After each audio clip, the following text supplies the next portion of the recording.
Assalomu alaykum, hurmatli Haqiqat ovozi kanalini kuzatuvchilari. Qariyb 3-4 kundan beri kibernetik olim Vahob bobomizni loyihasi millionlagan tomoshabinlarimizni, yurtdoshlarimizni qiziqtirib qo'ydi. Bu loyihani ovozasi bugun juda ko'p insonlarga yetib bordi. Juda ham ko'p xalqimizni, yurtdoshlarimizni qalbida ishonch paydo bo'ldi. So'nib borayotgan shamlari yonganday bo'ldi. Qalblarida chiroq yondi desak mubolag'a bo'lmasa kerak. Men ham shu qatori umid bog'layapman. Inshaalloh Xudo xolasa Vahob bobomizni o'sha loyihasi hayotga tatbiq etilib, prezidentga yetib borib, Xudo xolasa shu yurtimiz eng rivojlangan mamlakatlar qatoriga kirishida Allohdan kechayu kunduz so'rayapman sizlar qatori. Umid qilyapman. Va shu bilan birgalikda bugun qizg'in bahslar amalga oshyapti. Videolarni tarmog'imga joylaganimdan keyinsiga to'g'risi Telegram kanallarimizga juda ham shu otaxonimizni so'rab xabarlar keldi. Shu xabarlarni orasida meni diqqatimni alohida tortgani Hikmatillo degan do'stimizni xabari bo'ldi. Yana kim ovozli xabari. Men uni o'qiganimdan keyin Hikmatillo bilan bog'landim. Baxtimizga Hikmatillo Toshkentda ekan. Biz ular bilan telefonlashdik. Kecha mana biz efirni amalga oshirdik. Jonli efir bo'ldi. O'zlaring kuzatdilaring. Buni ham juda ko'pchilik yurtdoshlarimiz qizg'in qabul qildi.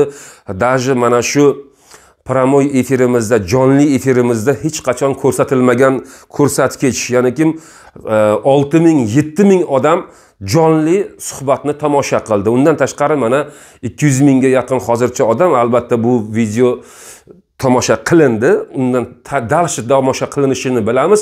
Demoqchimanki, Hikmatillo shu ijtimoiy tarmog'imiz, ya'ni kim Telegram kanalimiz orqali bizga chiqqandan keyinsiga u yigit bilan suhbatlashib, mana ko'rishdik.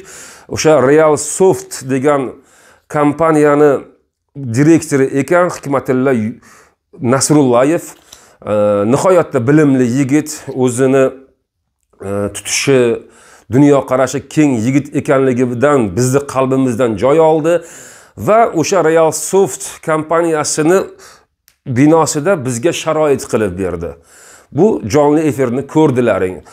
Bahs tugamadi. Asosiysi endi boshlandi. Niyatimiz shu otaxonimizning loyihasi haqiqatdan bizni qalbimizga umid uyg'otganchalik real hayotda amalga oshsa, haqiqatdan loyiha zo'r bo'lib, yurtimiz eng rivojlangan mamlakatlarning qatoriga qo'shilsa, bunda bizni ozginagina hissamiz qo'shilsa, nihoyatda baxtli bo'lamiz. Yurtdoshlarimiz deylikki, o'sha biz orzu qilgan eng tinch, eng baxtli, eng farovon mamlakatda yashash baxtiga muyassar bo'lsa, biz buni deylikki sababchilardan biri bo'lib qolsak, biz ham baxtlimiz. Shuning uchun do'stlar, bu videoga ham maksimal darajada like deb bosasizlar, fikrlaringizni bildirasizlar, maksimal darajada tarqatishga harakat qilinglar. Bu juda katta qamrovga ega bo'lib, juda ko'pchilikni diqqatini, e'tiborini tortsa, Xudo xolasa prezidentimizga yetib boradi degan umiddamiz. Endi qisqasi do'stlar, chorshanba kuni, bugun dushanba bo'lsa, chorshanba kuni Real Soft kompaniyasini binosida majlislar zalida katta konferensiya bo'ladi. Biz shunga kelishdik. Biz bu konferensiyaga soat 7 da boshlanadi. Kechki payt ishdan keyinsiga 7 ga mo'ljalladik. Konferensiyaga O'zbekistondagi eng yirik mutaxassislarni, qolaversa ITchilarni, kibernetiklarni, umuman kompyuter sohasida o'zini as biladigan mutaxassislarni jalb qilmoqchimiz. Vahob bobo o'zini o'sha loyihasini katta ekranda prezentatsiya qilmoqchilar va Xudo xohlasa biz umid qilyapmiz Vahob boboni o'sha loyihasi mutaxassislar tomonidan ham haqiqatdan zo'r loyiha deb qabul qilinishini umid bog'layapmiz. Vahob bobo aytgandek, yurtimizdagi barcha jabhadagi deylikki ilg'orlikni o'zini ichiga jamlagan loyihasi qolgan o'sha butun O'zbekistondagi yetuk mutaxassislar internet olamidagi yoki bo'lmasa IT olamidagi, kibernetika olamidagi mutaxassislarni haqiqatdan lol qoldirsa, haqiqatdan loyiha zo'rligiga ishontirsa, nasib eng katta qadamni qo'ygan bo'lamiz. Undan keyinsiga nazarimda prezidentning oldiga kirib borish hech narsa bo'lmay qoladi degan fikrdamiz. Shuning uchun chorshanba kuni bemalol Real Soft kompaniyasini manziliga soat 7 dan keyin kelishlari mumkin. Qolaversa, vazirliklarda faoliyat olib borayotgan mutaxassislar ham, ya'ni olimlar, har qanday fanlar akademiyasini a'zolari xohlasanglar kelinglar, taklif qilamiz. Vahob bobo bilan ochiqdan ochiq bahsga chiqinglar. Iloyim Vahob boboning loyihasi o'zlari aytganda yurtimizga juda katta foyda keltirishini biz ham umid etamiz. Haqiqatan sizlar mana shu Vahob boboni loyihasini qabul qilsalaring, birgalashib prezidentga olib chiqib, buni hayotga tatbiq qilib, yurtimizdagi millionlagan kelajakdan umid qilayotgan insonlarning qalbiga biz nur bag'ishlashimiz kerak bo'ladi. Bugun shu fursatdan foydalanib efirga chiqqanimizdan keyin mana Hikmatjonga o'xshagan bir fidoyi, vatanimizni kelajagi uchun fidoyi bo'lgan yigitlar mana yonimizga qo'shilyapti. Boyagi bahs, jonli bahsimiz ham ko'pchilikka ma'qul keldi. Mana ustoz siz ham so'zni eshitdingiz. Hammamizga bu suhbat asosiysi zo'r qadam bo'ldi deb tushunyapman-da. Va Hikmatjon bizga mana hamma sharoitni yaratib beryaptilar. Mana shu katta ekranda prezentatsiya bo'ladi. Mana bu yerda Otabekjon o'zi yaxshi tushunadi va tushuntirib beradi o'sha kuni loyihani. Bu yerda xohlasak mana televideniyalar, marhamat kelinglar, ko'rsatinglar, butun O'zbekiston ko'rsin.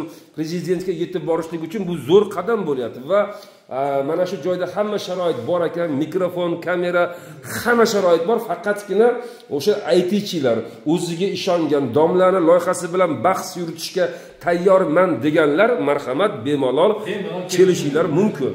To'g'rimi? YouTube'da translyatsiya qilsak ham bo'ladi menimcha. Ha, promoya. Agar Zoom'da ehtiyoj bo'lsa, viloyatdagi masalan mutaxassislar yoki davlat idoralari mutaxassislari borib qatnasha olmaymiz, Zoom'dan qatnashishimiz mumkin desa, Zoom orqali ham qatnashsa bo'ladi. Berishimiz mumkin, bemalol. Ha, ana. Bu deganiki o'sha kommentariyaga yozib qo'ysangiz, kommentariyaga Zoom'ni nimasini, havolasini bersangiz, bemalol xohlovchilar kirib qatnashishlari mumkin. Biz Zoom'dan imkoniyat beramiz. Bo'lmasa, men deylikki juda o'zim tushunavermayman. Men chorshanba kuni bildim. Siz masalan o'zingiz kompyuterchi, masalan ITchi demoqchimanki, siz meni kanalimda ham promo efir, ham jonli Zoom, deylik VKS orqali bog'lanish mumkin bo'lgan vazirliklardagi o'sha mutaxassislarni ham kela olmasa, marhamat Zoom orqali chiqish mumkin. Hammasini syomkasini o'zingiz tanlab berasiz va saytlarini ham to'g'rilab berasiz. Buni e'lon qilamiz albatta. Zo'r fikr bo'lyapti va shu vazirliklardan aynan Vahob bobomizni mana shu masalasi bo'yicha bahsga chiqadiganlar vazirliklardan ham keladi. Toshkentdamiz, markazdamiz. Adresni yana bir tushuntirib yuborasiz. Yandex kartani ochasizda, Real Soft deb yozasiz, manzilni ko'rsatadi. Yunusobodda. Toshkent shahri Yunusobod tumani kichik halqa yo'lida Bodomzordagi Esbosh markazi yonida. Bo'ldi.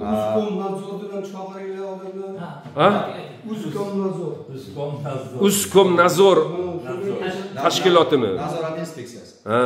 Men bitta iltimosim bor, shu sohaga befarq bo'lmagan mutaxassislardan, bu davlat tashkilotlari bo'ladimi, xususiy sektordagi IT mutaxassislar bo'ladimi? Bitta iltimosim bor. Men kibernetikadan ozroq bo'lsa ham xabarim bor bo'lgan odamman. Bizni bugungi kundagi IT mutaxassislarimizga aynan kibernetikani fundamental ilmlari yetmayapti. Hurmatli mutaxassislar, agar 1 soat, 2 soat vaqtlaringizni ajratib, mana ustozni 40 yil, 50 yil davomida qilgan mehnatlarini kibernetika bo'yicha olgan ilmlari asosida O'zbekistonni qanday raqamlashtirsa bo'ladi deb qanday jamiyat ham bir katta oilada, shu katta oilani qanday boshqarish kerak o'zi degan ustozni hamma yozib, chizib, g'oyalarini qog'ozga tushirib tayyor qilib qo'yibdilar, prezentatsiya qilib. Shu narsani kim imkon topib, IT mutaxassislari imkon topib shu narsani 1-2 soat vaqtini ajratib agar ko'rsa, ustozi demak master klasslari, mahorat darslarida qatnashsa, o'zi uchun juda ham foydali, manfaatli bo'ladi deb o'ylayman. Va jonli efirda to'g'ridan-to'g'ri ustoz bilan savol-javob qilish imkoniyatidan foydalanishlari ham mumkin bo'ladi. Demak, hozir ko'pchilik yozibdi. Kibernetik olim hammaga tinchini buzdi deyapti. Shunday bo'ldi. Demak, biz chorshanba kunga belgi qildik. Ya'ni 2025-yilning may oyini qaysi kuniga to'g'ri kelyapti? 7-may kuniga to'g'ri kelyapti. 7-may bizga o'ngroq bo'lgani, какой-то mana shu ish vaqti tugagandan keyinsiga mana shu 7larga, 8larga mana shunaqa paytlarda yig'ilsak hammaga ma'qul keladi, to'g'rimi? Ishdan chiqib ham kelaveradi, uncha odam, to'g'rimi? Mana shu joy, mana Hikmatjon aytgan adresda Realsoft deb yozasizlar, kelamiz. Realsoftning ma'nosini siz aytib bering, ustoz, nima dedingiz? Real endi bu haqiqiy ma'nosida soft degani bir yumshoq. Ya'ni masalan uchun notiqlik san'atida soft skills degan narsa bor. Bu ya'ni mahorat, skills degan mahorat, demak, shuni yetkazishda shoshmasdan, chiroyli qilib, jahl bilan, qiziqishgan bilan hech narsa bo'lmaydi. Ana shuning uchun bu albatta aqlga ishorat kimgadir kaltak deydi, lekin og'aga qizishib ketadi. Chunki ko'p joyga borib charchadi bu yoqda. U qildi. Shunga yo'q, sizlar bilmaysizlar u degan gaplarni albatta bizni tinglab tomosha qilayotganlar to'g'ri tushunadi degan ilinjdaman. Sog' bo'linglar, omon bo'linglar, doimo biz tomon bo'linglar. Salomat bo'lasiz. Bo'ldi. Demak, chorshanba kuni o'zim ham hali jahldorman, o'zimni qilmayman, qizishib yuraman, menga ham tegishli bo'lyapti. Ha, yana bir narsa azizlar, boya aytganimizdek, biz bugungi kunda murojaatlar bilan yurib, odamlarda dardi hasratini olib chiqib, ba'zi mansabdorlarning, ba'zi mulozimlarni ko'ziga yomon ko'rinib qoldik. Rosti biz ham odam tanamiz charchab ketdi, miyalar charchab ketdi, vujudlar charchab ketdi. Shuni hisobidan ki yo'nalishimizni maksimal darajada o'zgartirishga harakat qilyapmiz. Shuning uchun ilojim yo'q. Do'stlar, to'g'ri tushunasizlar. Qandaydir bola chaqamga qarasam, norasida go'daylarimga qarasam, ularning kelajagi men bilan bog'liq. Menga bir narsa bo'lsa, institutni bitirgan o'g'limni ham kelajagi kuyib ketishi mumkin, qizimni ham kelajagi kuyib ketishi mumkin.